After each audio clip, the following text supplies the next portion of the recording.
Ladies and gentlemen, it's 2024, August the 14th to be exact. Man, we back for a whole new year, man. Can you believe it, man?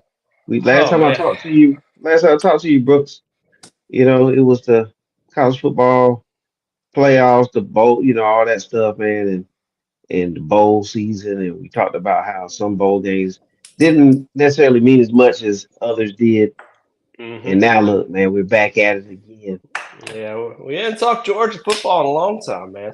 It's been a while, Yeah, so yeah, long exci- time. excited to kind of preview the season. Very good. Yep. All right, so let's get ready to do it.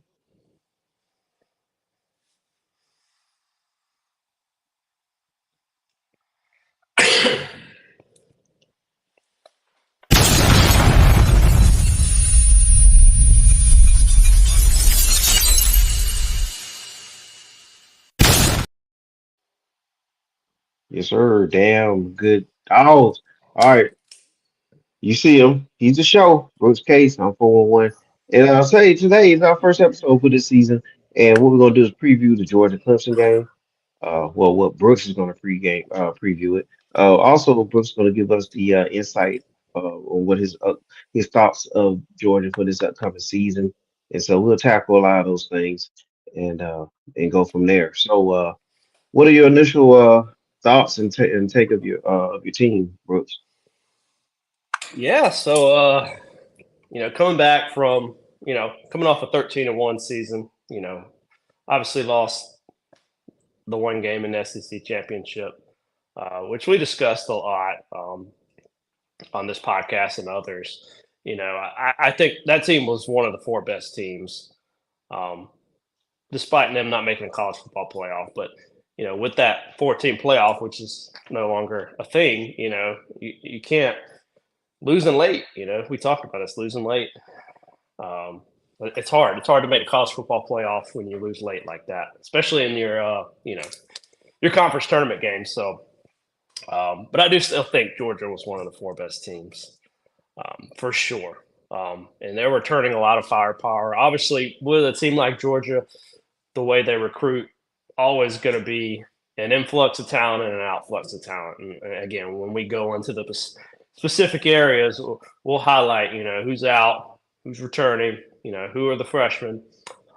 So yeah, a lot of roster turnover, but a lot of incoming talent, a lot of still got some key pieces returning. So again, should be another really strong season for this team. Absolutely. And with that said, all right, for those who may not know, University of Georgia head football coach Kirby Smart, he's in his ninth season. The hmm record last year, as you mentioned, 13-1. Uh, Georgia did win the Orange Bowl. And as Brooks said, didn't make the college football playoff, but did win an historic bowl in the Orange Bowl. But I'm certain that didn't feel the way you wanted to feel.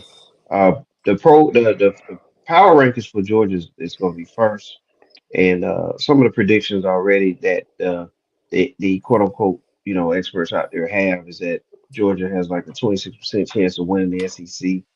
Their strength schedule is 15th. Uh, and we'll talk about this projected win total, 9.9.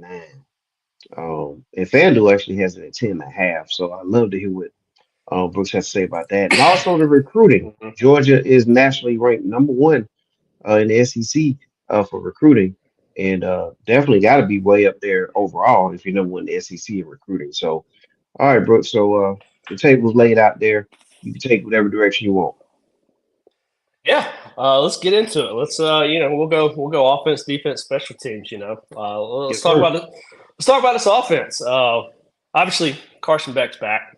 72% completion percentage, almost 4,000 yards, 9.5 per attempt, 24 TDs, 6 interceptions.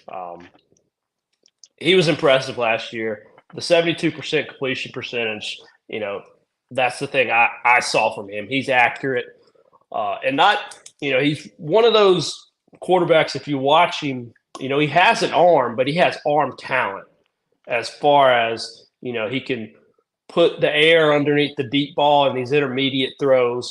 That's what I see from him. Is the arm talent. You see a lot of guys who just have the arm and just throw the fastball. This guy knows how to put touch on the ball, and that's what impressed me a lot with him last year. Uh, and another key to his success was we kept him. We kept him off the ground. He's not the most mobile of guys. He's more a traditional pocket passer, big, tall, traditional pocket passer, and we kept him. We kept him off the ground. And when you do that, he really was able to get into a rhythm in a lot of these games. Yeah. So obviously, having him back with this tough schedule, that's going to be key. Um, so this offense, I think, when we start off in these first few games, I think you're going to see the offense maybe a little bit ahead of the defense because of Carson Beck's back at the helm. Running backs, we lost our two top rushers in Edwards and Milton, when they combined for about 1,671 yards and 27 TDs. A lot of production there. Milton was a guy who came on late. So, you think about this season, you think about last season, Edwards was kind of the workhorse, kind of the steady one. And then Milton kind of hit his stride later and gave us more of that two-headed punch at running back. But they both gone. I think they're both on NFL rosters as well. So that's good. So who we bringing in? We got a big transfer from Florida, Trevor Etienne. I'm sure you know all of his relatives. Yeah. Most notably the guy from Clemson. 719 yards last season, 6 TDs on the ground, 6 in the air. Now he did get into a little trouble, so he might miss the Clemson game, and they had Kirby Sparksman a little mum on that one. But we did get him in as a transfer from Florida. Branson Robinson kind of had like the Nick Chubb blowout of the knee coming into last season, but he's looking like he's going to be back, hopefully in time for the first game. And if you follow UGA recruiting at all, the hype on this guy is unreal. He was one of the bigger injuries going into last season. I thought he was really, he's in that big Nick Chubb type mold. If you've seen pictures of his physique, he is unreal. And he's kind of got that Nick Chubb physicality as a running back. So I'm excited to see if he can come back healthy and help this team at running back. If he can, that's really going to help this running back core. We got guys like Cash Jones, Dylan Bell, Roderick Robinson second, that all saw snaps last season. You can see them again. Dylan Bell is kind of a do everything type guy, so he'll probably play some wide receiver as well. But you got those guys with some experience. Then of course, UGA running backs, Nate Frazier is an incoming freshman. He's gotten a lot of hype, number 2 ranked running back. And I'm using 247 Sports, so the rankings may be different, whatever site you use. So he's the number 2 rated running back, 4-star. Kirby, you're not going to get a lot of insight from Kirby Smart, the freshman. He's not going to hype these freshmen up. He wants them to earn their spots, earn their playing time. So you're just not going to get a lot of insight listening to Kirby. If you're wanting Kirby Smart to tell you how these freshmen are doing, then you don't know Kirby Smart. But Nate Frazier has gotten a lot of hype, so he may be a freshman to watch in that backfield.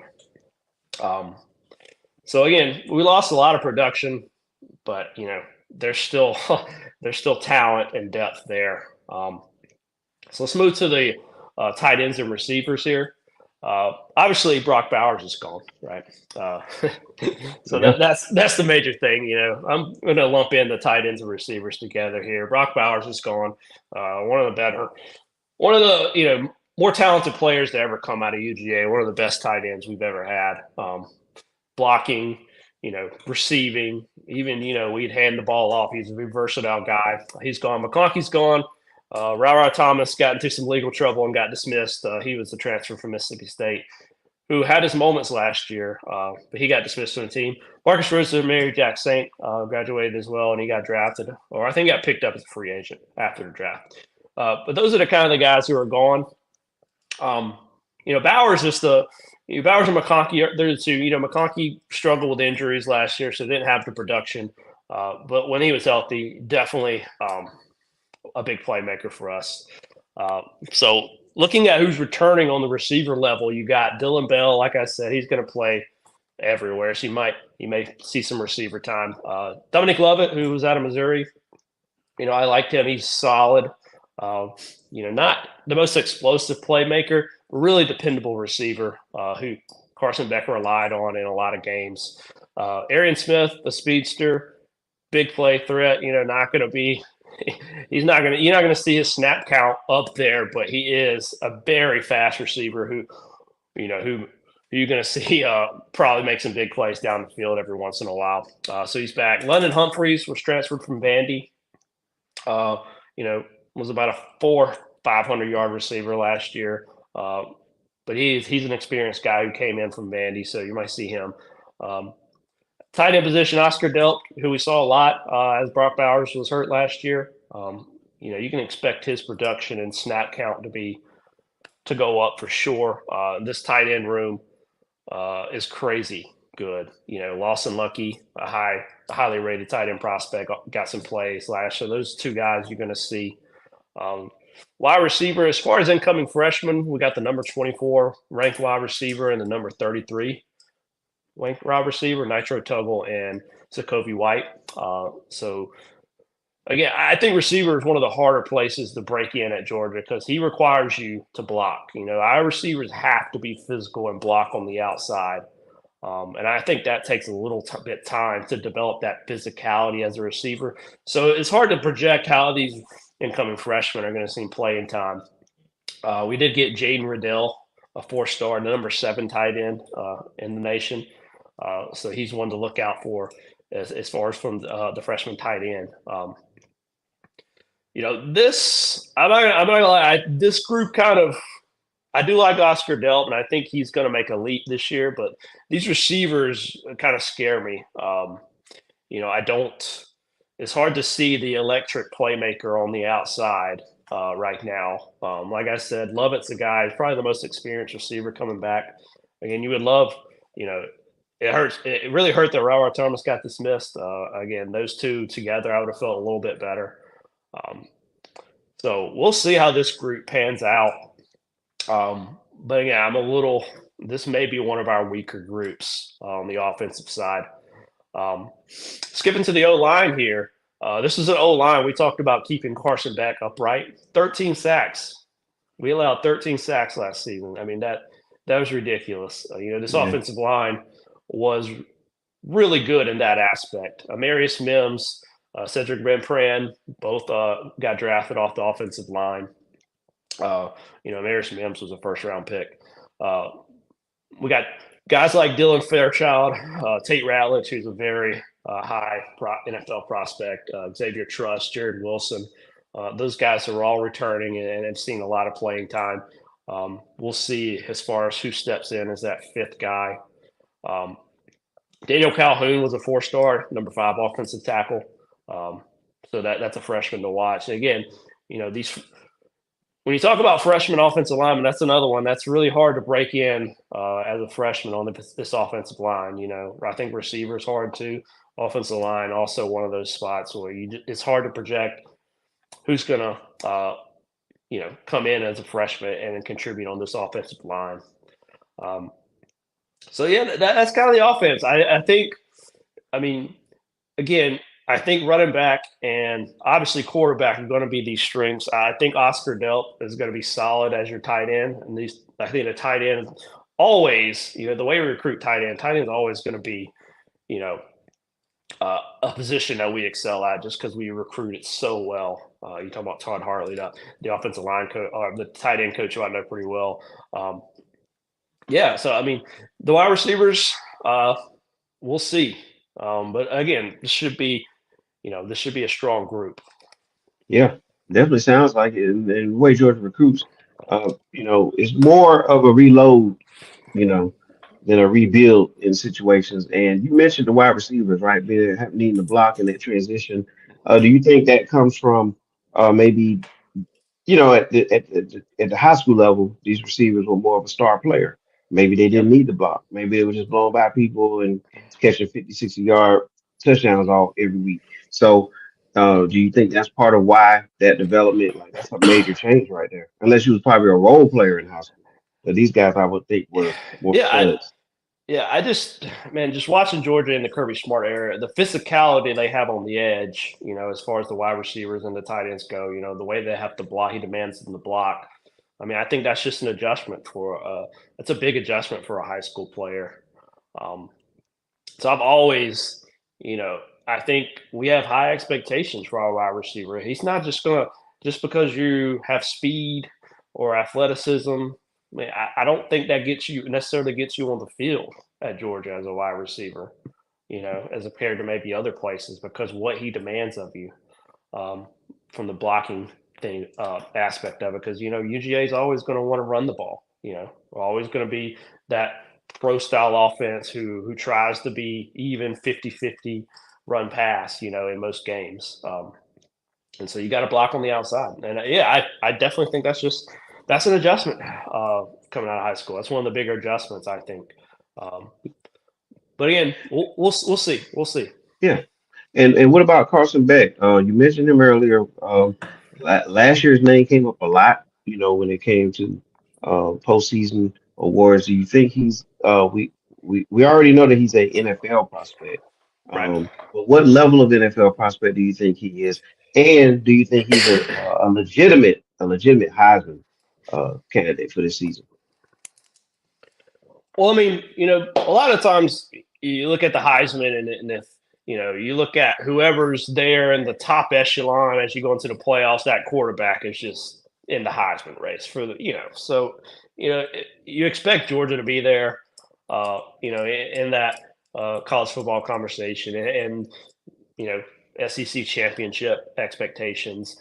So and if that happens, which I assume it will, I'm assuming Carson Beck's going to have a good year. So in that aspect, yeah, you got to figure he's going to be in the Heisman race.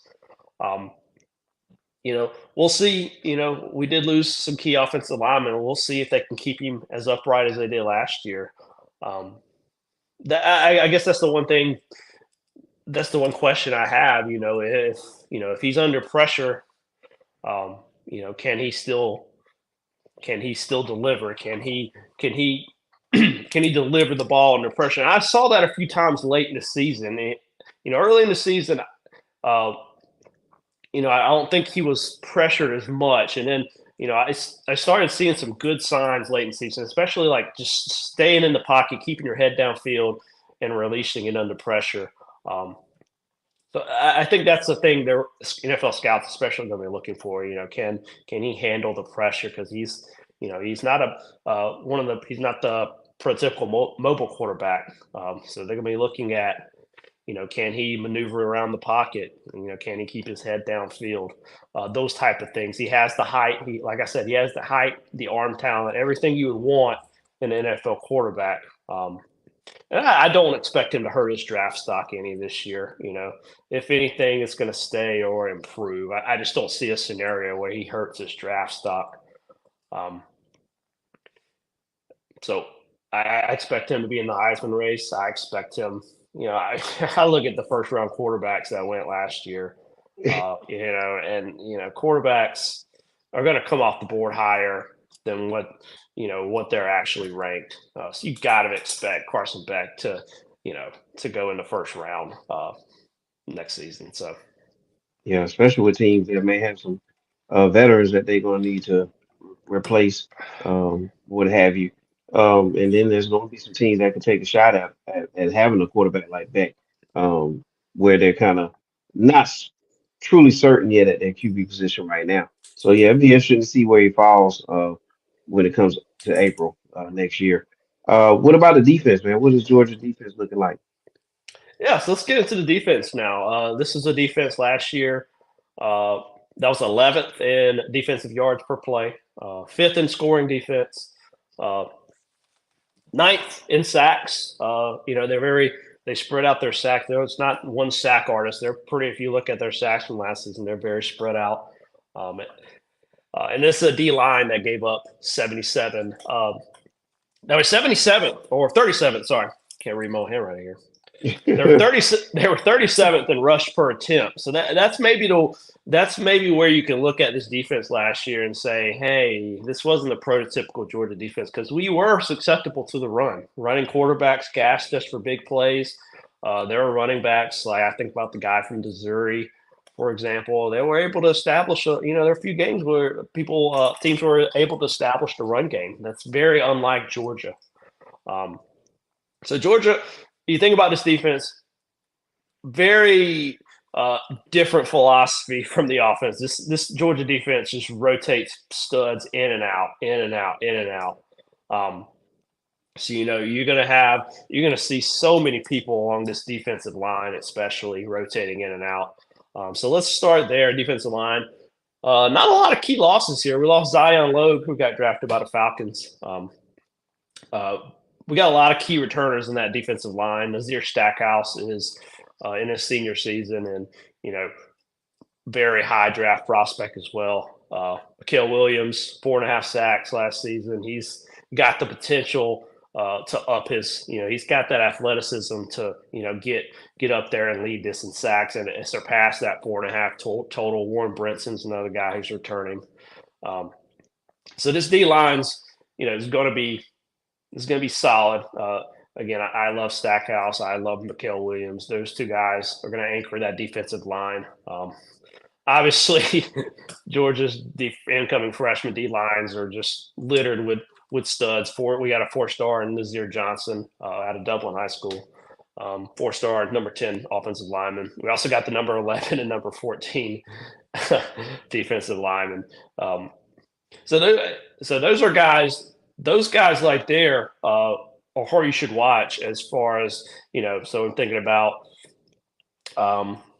Nazir Johnson, Joseph, Jonah, Jordan Thomas, Justin Green, Namandi Agboko, all those guys you could potentially see because of the way these freshmen are ones you should watch because of the way we rotate guys in and out. So those are the guys that have the chance to make more of an impact from a freshman standpoint.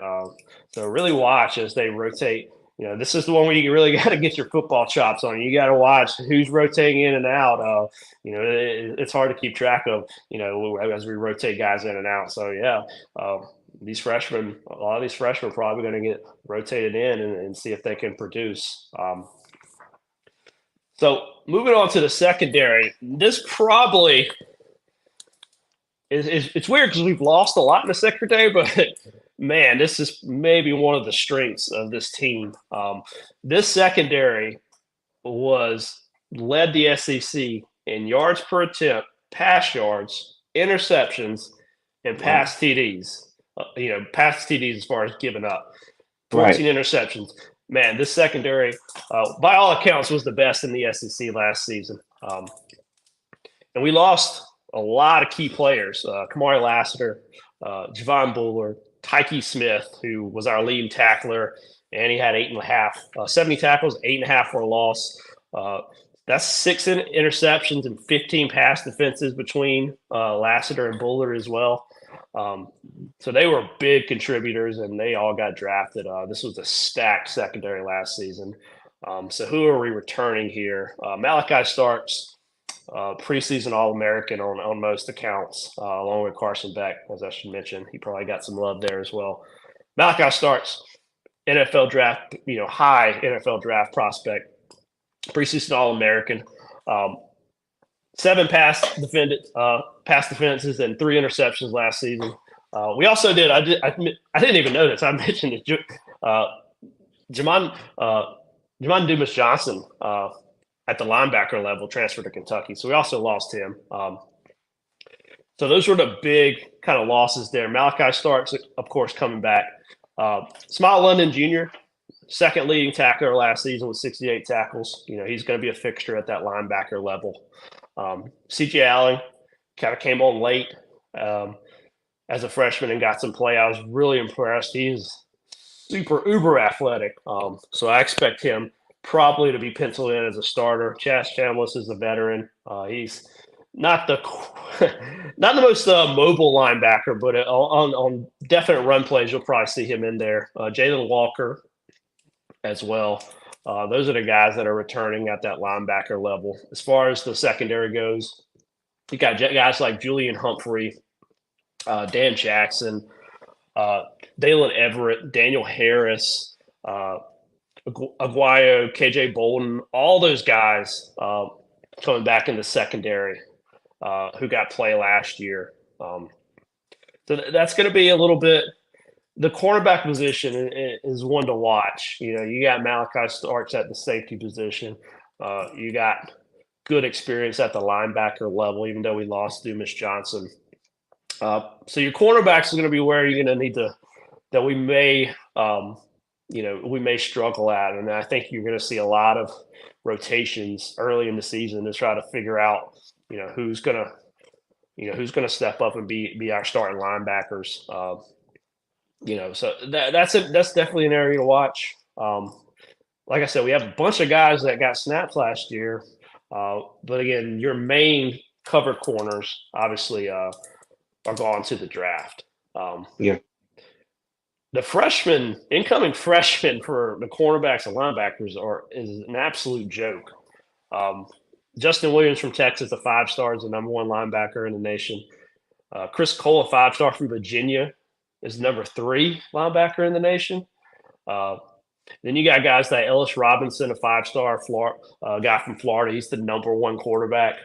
And Demel Jones, 4-star from Georgia, number 6 cornerback. So those 2 positions were very well recruited for us.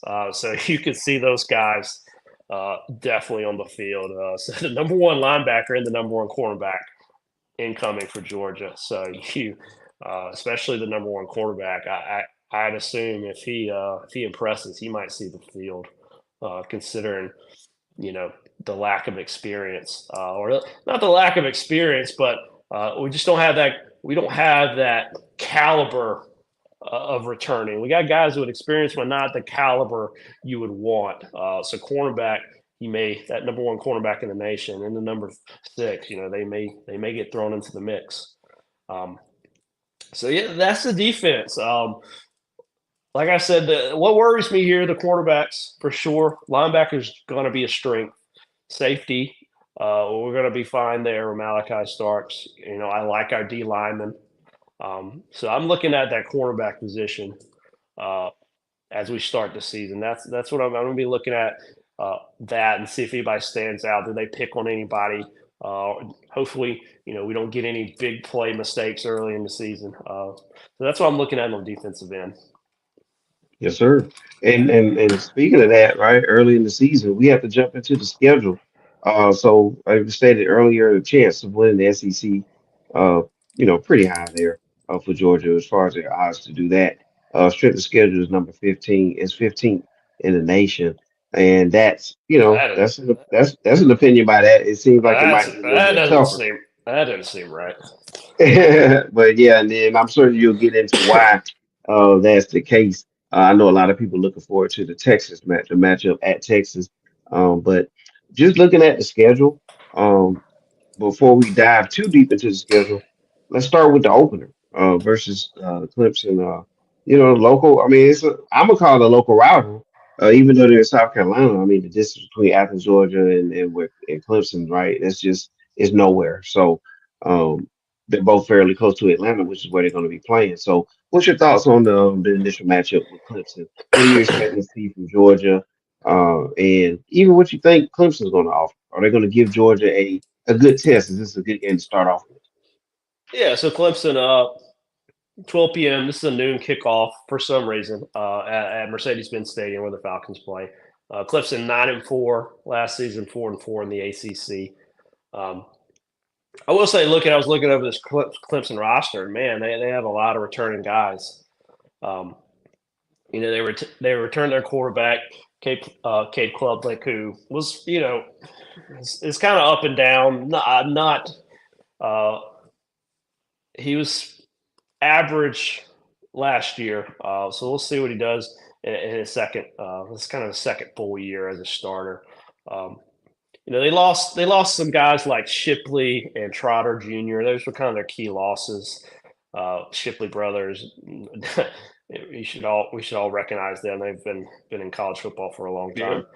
yeah, it's been like about 20 uh, years. yeah, there's always a Shipley somewhere.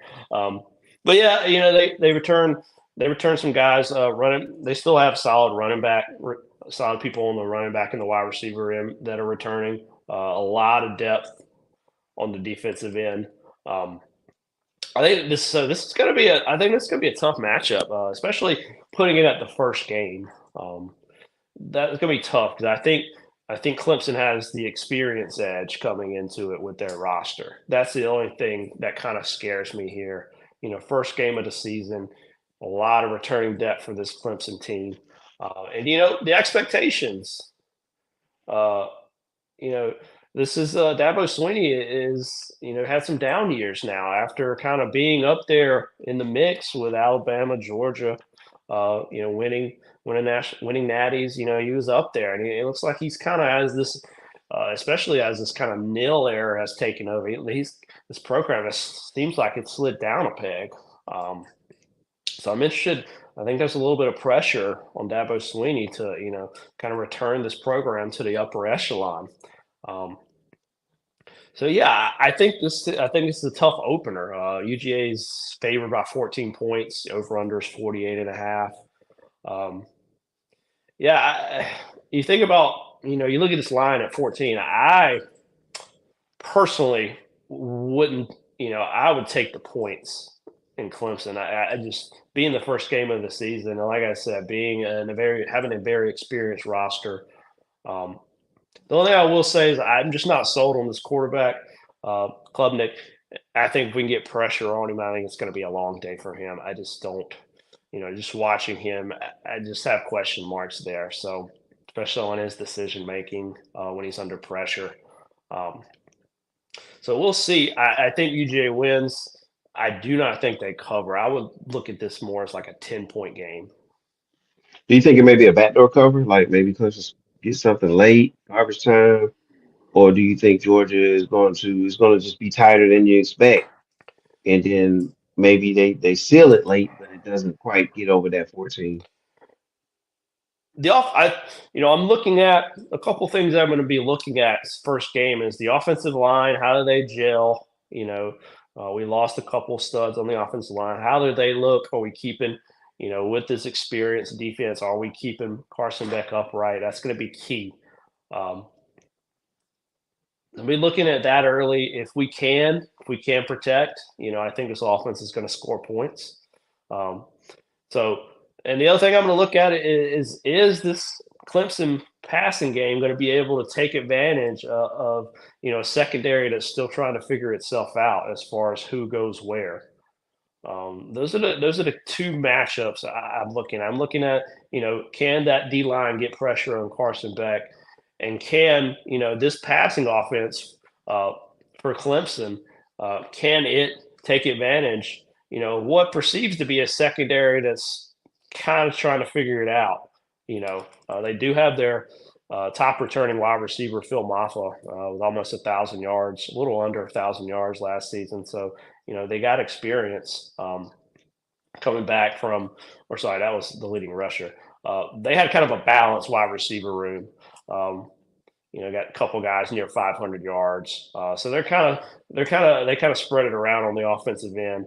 Um, but can that wide receiver can those wide receivers can Cape Klubnik take advantage of the cornerback? Those are kind of the two matchups that I'm looking at. Like I said, I think UGA wins. I don't think they cover. Okay. All right, cool. Um, let's look at it. Okay, Tennessee Tech, we know what kind of game that is. Kentucky. So Kentucky and Alabama and Auburn. I mean, right. Do we need to add Mississippi State in there as well? But what do you think about that next stretch of games before we talk about Texas? Right. So Kentucky does have we had Brock Vandergrift transfer from Georgia to Kentucky. He's probably going to be their starter. We talked about Dumas Johnson, one of our one of our starting linebackers from last season, transferred over there. So we'll see. It was hard. Brock Vandegrift never really got anything but garbage time. So Obviously, he's got arm talent. I mean, he's just really an unknown to me because we didn't see him that much at Georgia. Very highly recruited, obviously. So we'll see what he can provide for that Kentucky team. Um,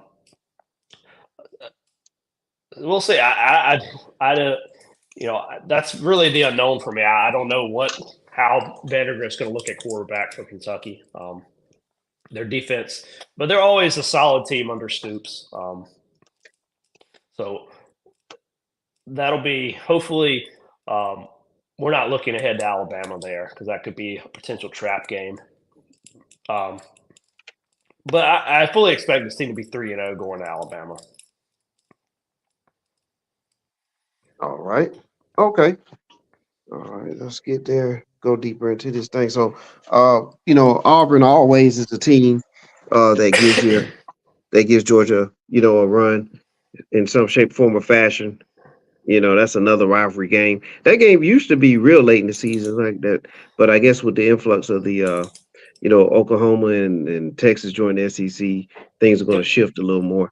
But man, the Auburn game, the Mississippi State game. I mean, no, you are at this point just leading up, and I keep saying Texas because that's just something new, and we can't overlook Alabama. But what do you think Georgia's record is going to look like before we get to the Texas game? Yeah, so we got that stretch: Kentucky, Alabama, Auburn, Mississippi State. Auburn and Mississippi State both at home. I think both of these teams are going to be bottom of the barrel SEC teams. So I think those are two easy wins there. Again, Auburn just not the team they used to be, and this isn't the rivalry it used to be. We'll say, no divisions this year. Addition of Alabama and not Alabama, but Texas and Oklahoma. There's no divisions. Top two teams go. Um, the schedule's a little different. Not seeing South Carolina on the schedule. Uh, it's pretty interesting. Used to that second, third game being South Carolina. Uh, used to this Auburn game being later in the season. So the schedule's a little wonky here. But yeah, going back to this Alabama game, Milroe's back.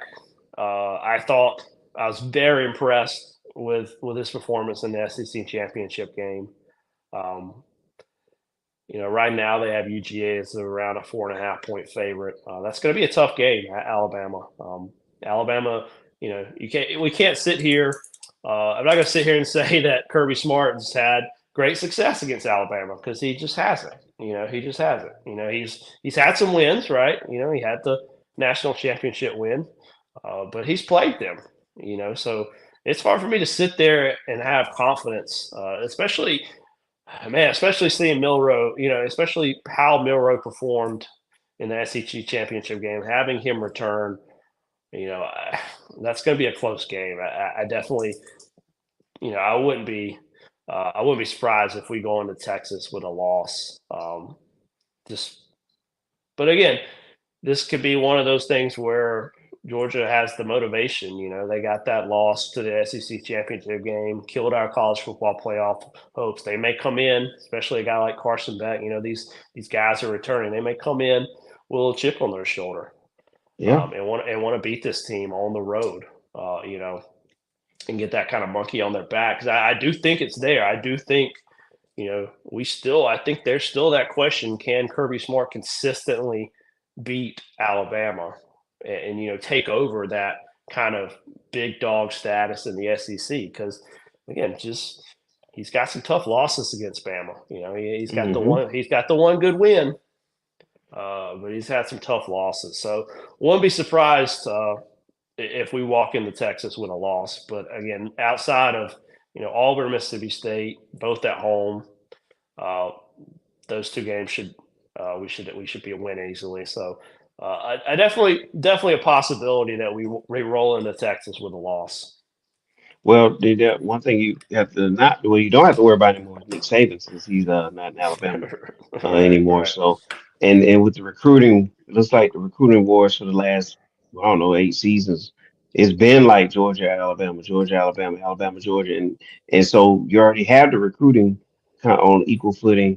And but now with Nick Saban out of there, Kirby seems like on paper he would be the better coach than the Bama coach. So we'll see where that goes. But yeah, this part of the schedule, it seems like Georgia has to me like winnable, and then a tough 4 to 5 week stretch there, and then maybe an opener here and there on the back end with Tennessee. So obviously with the Texas game, talk to us about Texas, and then of course the bye week. Then you got the world's largest cocktail party against Florida, and then it looks like you may have a little break, but then right at Tennessee. So that Texas, Florida, Tennessee gauntlet.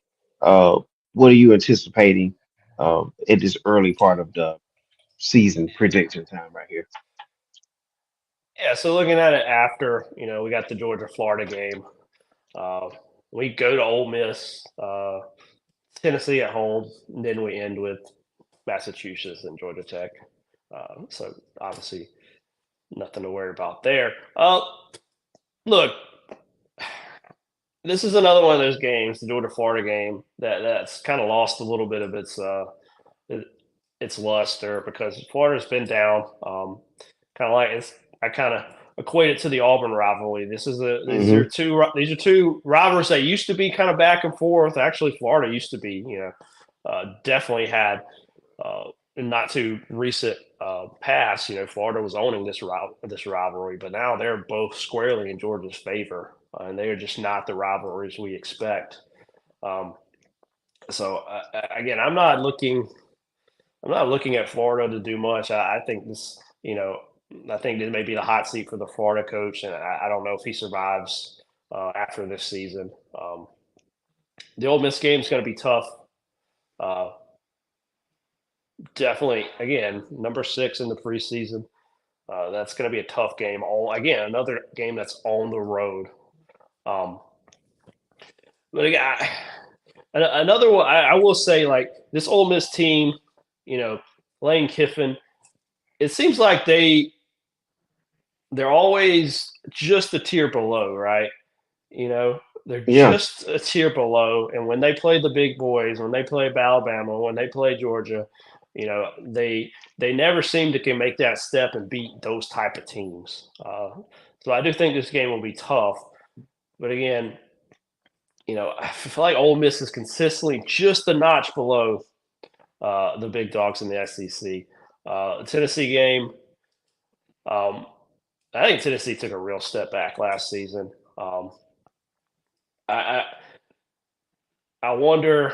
I'm really interested to see how this upcoming season is going to go because I thought they had a lot of momentum coming into last season, and they just didn't live up. I thought their quarterback was just too inconsistent. Uh, to run the offense that they wanted to run, and they were explosive at times. Um, so these are two teams again that I feel just a notch below.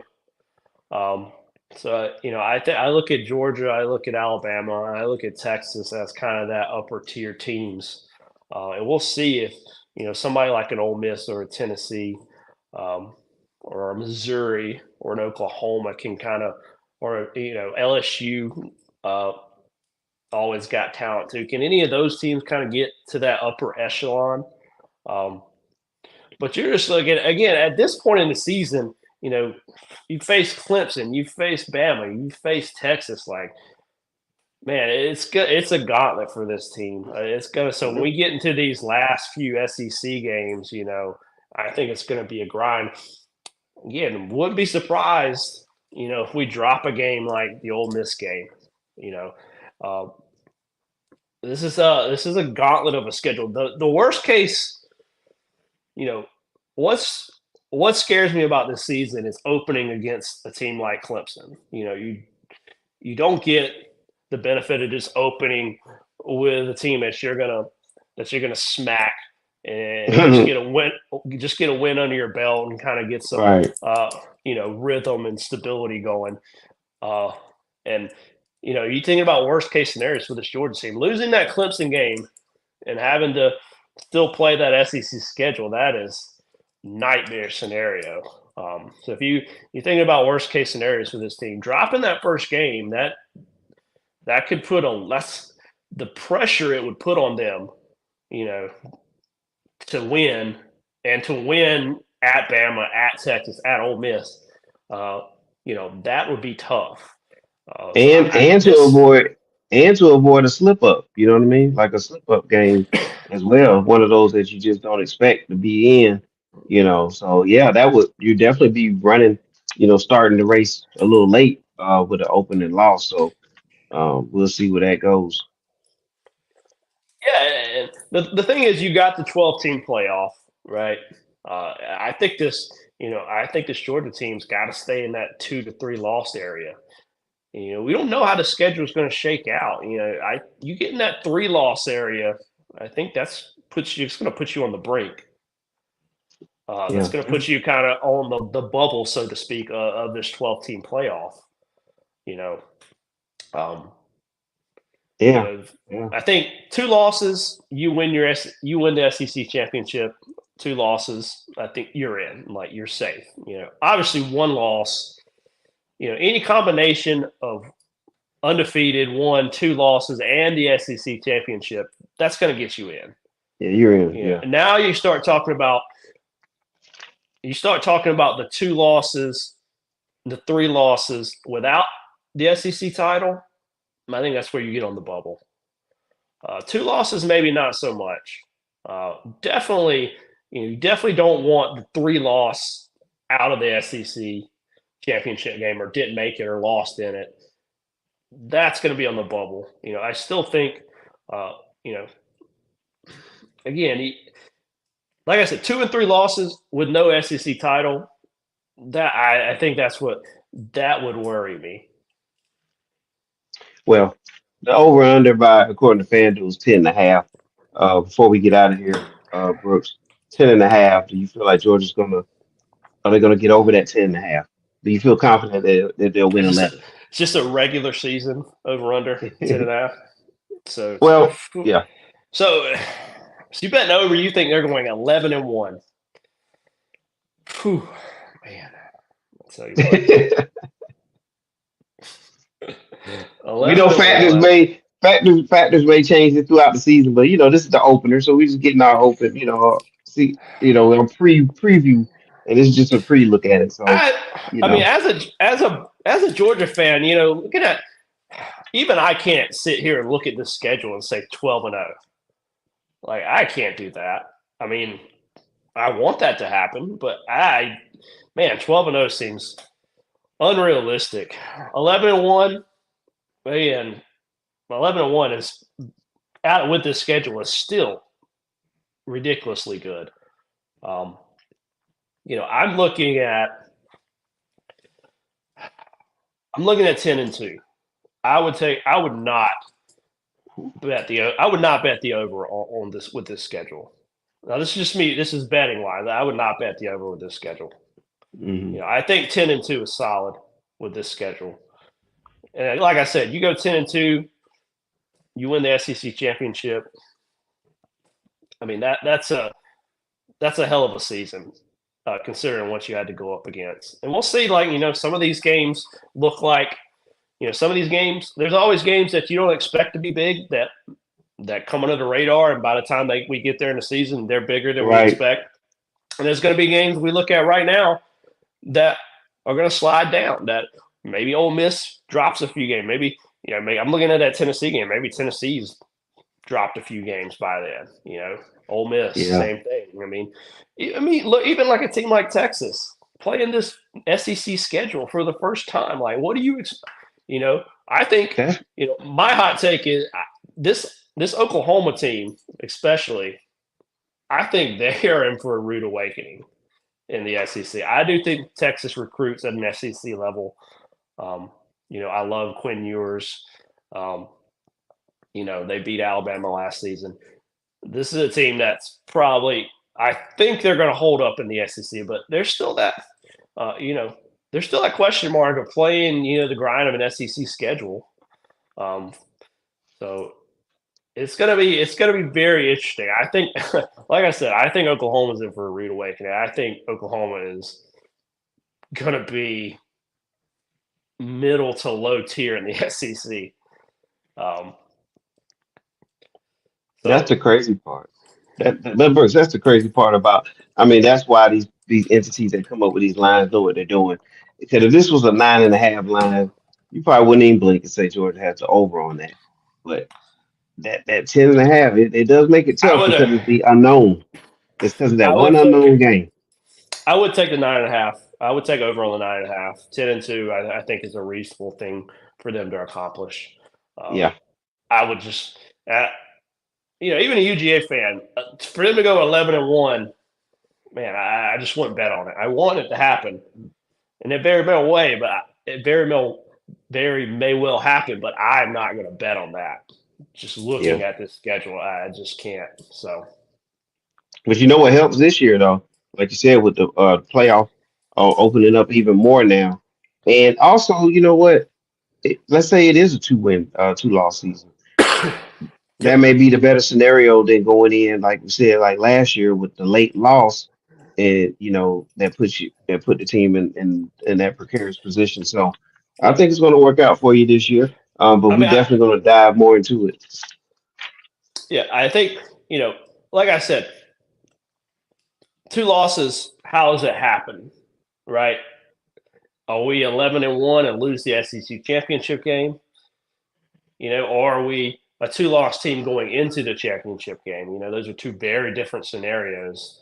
There Um, you go.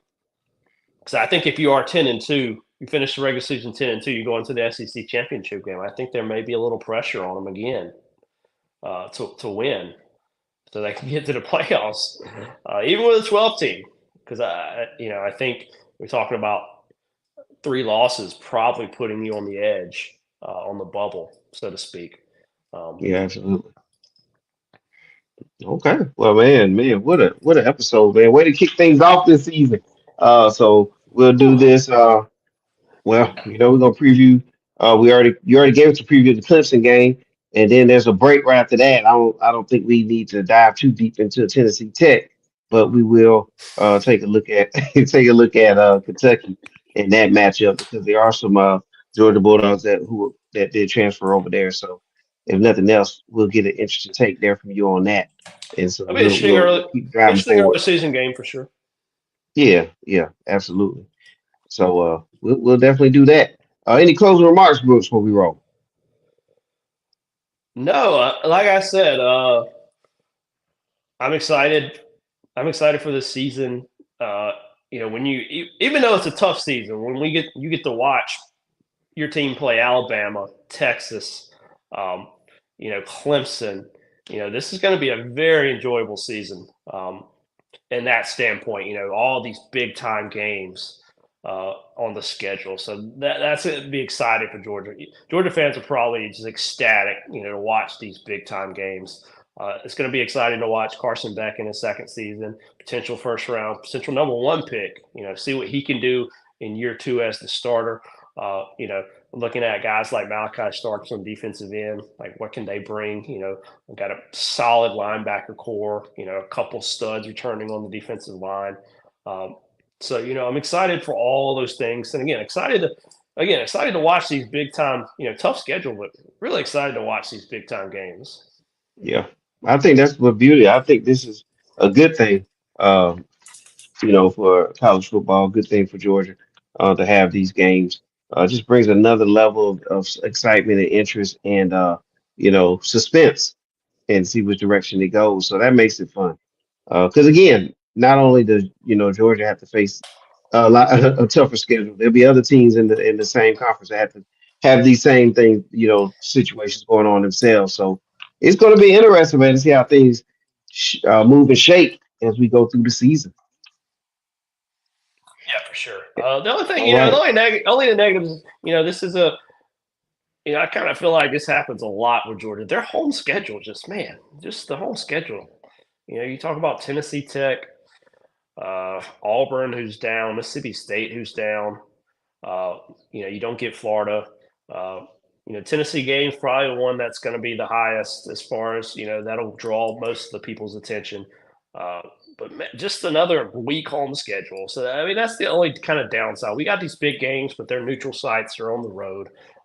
So hopefully one of these home games kind of comes out of nowhere and is bigger than we thought. But right now, it's just looking like that Tennessee game is kind of the crown jewel of the home schedule, and that's the only thing kind of downside. I feel like Georgia gets a little always kind of gets the shaft as far as the home scheduling, um, especially when you don't play a team like Florida at home and home. So Right. We still got about 3 more minutes, Brooke. So since you brought that up, right, let's look at like UMass, Texas, and Tennessee Tech. Is it really necessary for Georgia to have those two teams on the schedule at home? yeah, I mean, you always I think you always want one early in the season. You know, I think that's good scheduling. Um, we're still trying to figure out, what your rotation is, who's maybe you got some positions that you still don't really know who the starter is. So I think early in the season, I think those games uh, are more valuable. You talk about the UMass game at the end of the season, all you're really worried about is, resting your players at that point. There's no value in that game. You know, you just don't want to get anybody hurt, give people rest who want it, who need it, recover from injuries.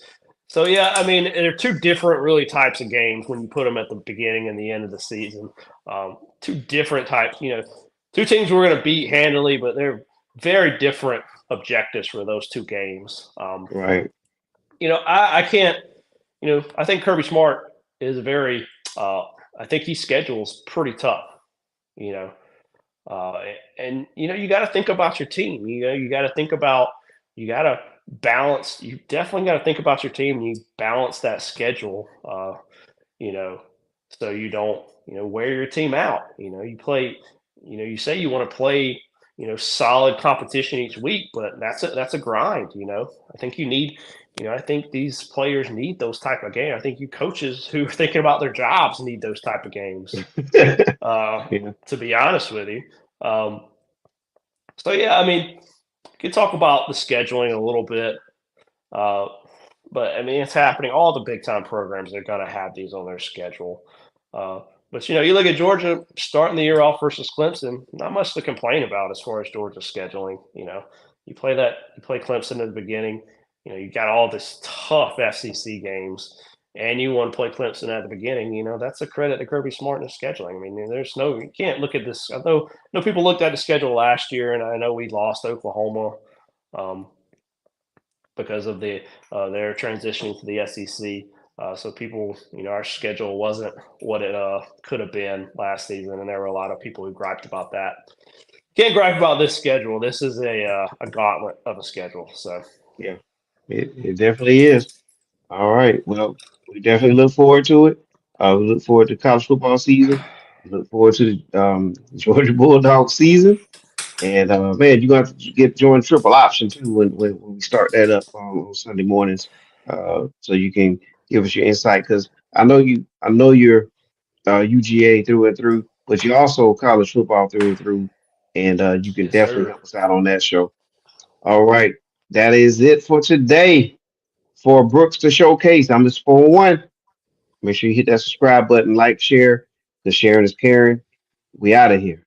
Damn good dog.